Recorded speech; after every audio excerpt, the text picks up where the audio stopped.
عثمان صاحب غزوہ بدر کا مارکا ڈسکس ہوا اور ہم نے اس پر بات بھی کی. ایک عشق کا واقعہ اس میں یہ بھی ملتا ہے کہ معوذ بن حارث اور معاذ بن حارث دو شہزادے جو کہ غزوہ بدر میں جانے کے مشتاق تھے اور وہاں شہید ہونے کے اور وہاں پر اپنی جان نچھاور کرنے کے مشتاق تھے, حضور کے عشق میں غزوہ بدر میں شریک ہونے کے مشتاق تھے. تو میں چاہوں گا ہمارے ناظرین کو ایک وہ منفرد قصہ جو کہ اب بہت کم سنایا جاتا ہے, پہلے ہم نے بہت سنا, لیکن اس قصے کو ایک بار اور سنایا جائے تاکہ وہ ایک عشق کی کیفیت اور اسے کیا سبق ملتا ہے. الرحمن الرحیم. جیسے میں نے واقعہ شروع کرنے کے آغاز میں کہہ دیا تھا کہ واقعہ تو بہت طویل ہے اور کوشش یہ کروں گا کہ اختصار کے ساتھ جو مین پوائنٹ ہے وہ آپ کو بیان کروں. یقیناً جو دو سگے بھائی معاذ اور معوذ رضی اللہ تعالی عنہما, اچھا وہ تھے نابالغ اور سیرت حلبیہ سیرت اعلام النبلاء کے اندر واقعات یہ موجود ہیں, وہ اسکول کی کتابوں میں بھی لکھے جاتے ہیں. یہ بہت اچھی بات ہے کہ بچوں کو اسی وقت سے یہ چیزیں پڑھنے میں آ جائیں, ان کے ذہن میں راسخ ہو جائے. تو وہ رسول اللہ صلی اللہ علیہ وسلم کی بارگاہ میں آ کے یہ عرض کرتے ہیں کہ ہم جنگ میں جانا چاہتے ہیں. حضور علیہ السلام ان کی کم عمر کی وجہ سے ان کو جنگ سے واپس بھیج دیتے ہیں.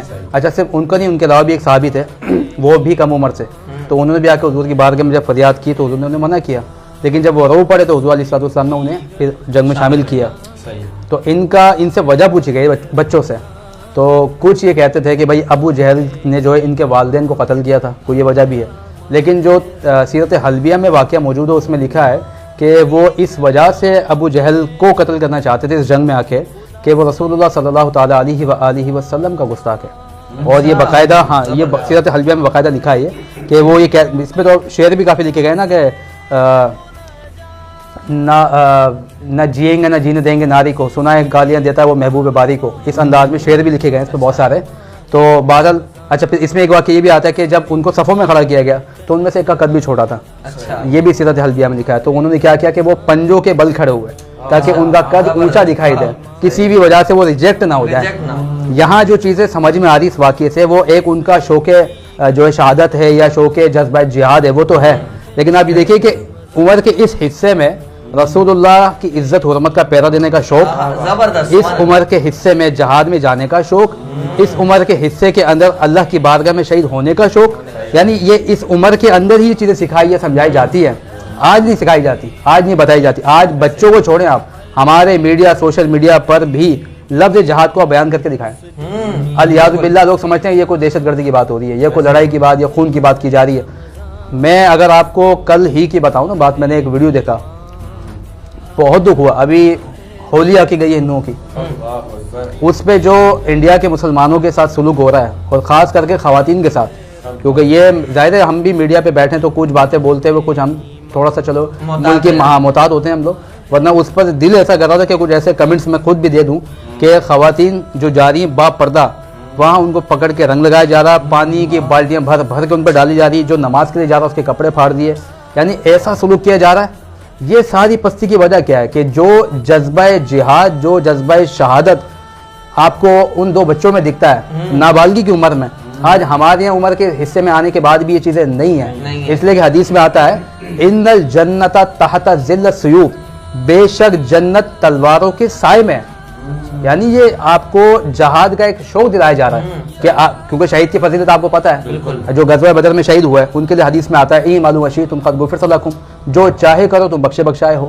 حتیٰ کہ علامہ قبانی رحمۃ اللہ علیہ نے تو یہاں تک لکھا کہ بہت سارے اللہ کے اولیاء ایسے ہیں کہ ان کو غزوہ بدر کے تمام اصحاب کے ناموں کے ورث کرنے کی وجہ سے ولایت ملی تھی. یہاں تک آیا. پھر یہاں تک آیا قرآن کریم میں لولا کتاب من اللہ سبق لمسکم فیما اخذتم عذاب عظیم.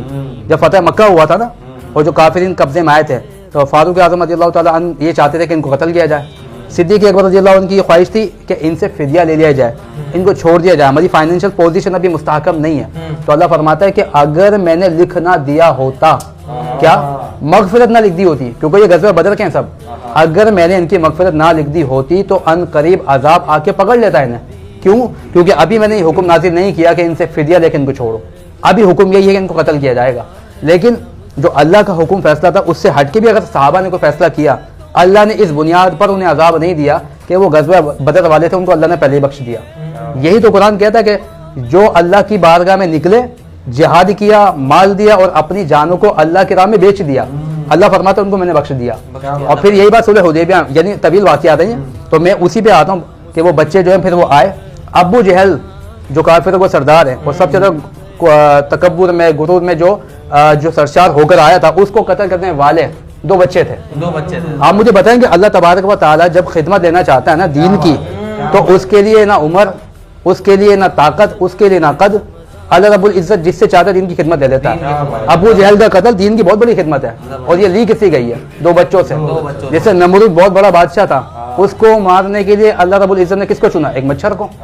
تو بعض اوقات بہت سی چیزیں بہت بڑی دکھائی دے رہی ہوتی ہے، اللہ کی ذات کے سامنے وہ کچھ نہیں، وہ حقیر ہے. اللہ چاہتا ہے تو اس کو ایک معمولی چیز سے اس کی حیثیت بتا دیتا ہے. تو 2 نابالغ بچوں سے ابو جہل کا قتل کروا دینا، اور پھر یہ پیغام دینا کہ جس نشے میں سرشار تم ہو، اللہ چاہے تو تمہیں اور بھی اس نیست و نابود کر دے اسی طاقت کے غرور کے نشے میں. مگر اللہ رب العزت نے وہ ایک پورا ایک واقعہ ایسا ہوا کہ اللہ رب العزت نے کچھ کافروں کو قتل کروا دیا، کچھ کو قبضے میں، کیونکہ اس وقت اسلام پھیلانا تھا. اگر سارے قتل ہو جاتے نا، اسلام کی تبلیغ نہیں ہو سکتی تھی.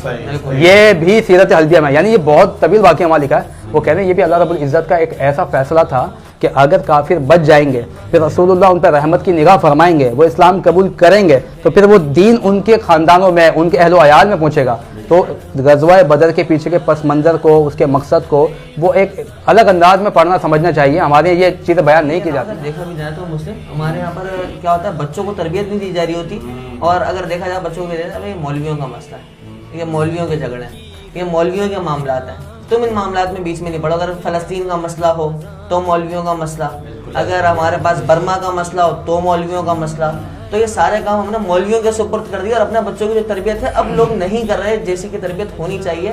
ورنہ ہمارا بچہ اگر کھڑا ہو کے بولے فخریہ طور پر کہ میں اس محمد مصطفیٰ صلی اللہ علیہ وسلم کا امتی ہوں جو جہادی تھے، اس عمر فاروق کا ماننے والا ہوں جو جہادی تھے، اس عثمان، اس علی اور اس حیدر کرار کا ماننے والا ہوں جس نے ایک ہاتھ سے در خیبر اکھاڑ دیا تھا، میں جہادی ہوں اور مجھے جہادی ہونے پر فخر ہے، کیونکہ ہمارے مصطفیٰ کریم نے جہاد کی اور صحابہ اہل بیت جہادی. اس کی ایک بنیادی وجہ یہ ہے، میں چھوٹی سی بات عرض کر کے بات ختم کرتا ہوں، کہ بعض اوقات چیزوں کو اتنا نیگیٹیولی پیش کیا جا رہا ہوتا ہے بنا کے کہ پھر اس کی جو اپنی پوزیشن یا حیثیت ہوتی ہے وہ ختم ہو جاتی ہے. جیسے سیاست ایک اچھی چیز ہے، کانت تسوسہم الانبیاء، بنی اسرائیل کے جو انبیاء تھے انہوں نے سیاست کی ہے، یہ بخاری کی حدیث ہے نا. آج جو سیاست میں جاتا ہے ہم ان کو بولتے ہیں دنیا کا سب سے بڑا جو ہے 2 نمبر آدمی. وجہ اس کی یہ کہ جو 2 نمبر آدمی تھے انہوں نے اس شعبے کو چوز کیا ہے، تو وہ اس کا تشخص ختم ہو گیا. جہاد کے نام پر جو بم بلاسٹ ہوئے، دہشت گردیاں کی گئی، اور وہ ان کا گیٹا مولویوں والا ہے، تو لوگوں کے ذہنوں سے جہاد کا وہ جو کانسیپٹ تھا وہ ختم ہوا ہے. تو میں پہلے بھی کہتا تھا، اب بھی کہتا ہوں، ہمارے یہاں علم سے زیادہ تربیت کی کمی ہے. تربیت دی جائے، سمجھایا جائے نا، تو یہ چیزیں واضح ہو سکتی ہیں.